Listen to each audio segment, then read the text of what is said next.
Buwan na ng September, buti na lang maliwalas yung panahon ngayong araw na ito at hindi kami apektado sa bagyong Guring. So for today's video guys, samahan nyo naman ako ngayon mag-duty sa provincial capital. Pero wait lang ha, bago tayo makyat, may dadanan muna tayo. So ayan na nga, binabagtas pa rin namin ang barangay Taway. At yan na nga, malapit na tayo. Syempre, sasalubungin tayo niyan ni Ate Blaze. Siya lang naman yung caretaker dito sa Balay Dangpanan. Thank you!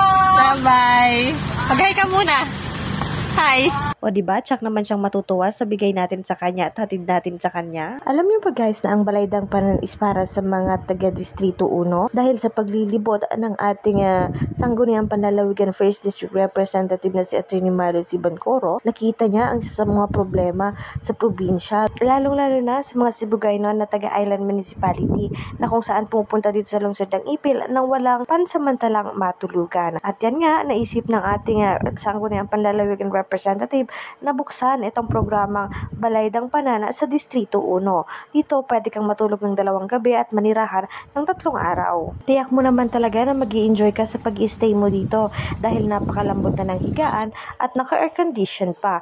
At syempre, ito ay libre. So ayun, sa wakas papasok na rin tayo sa provincial capital. Syempre, pagpasok natin, ito ang bubungad sa atin. Tada! Welcome to Zamboanga, Sibugay Provincial Capital.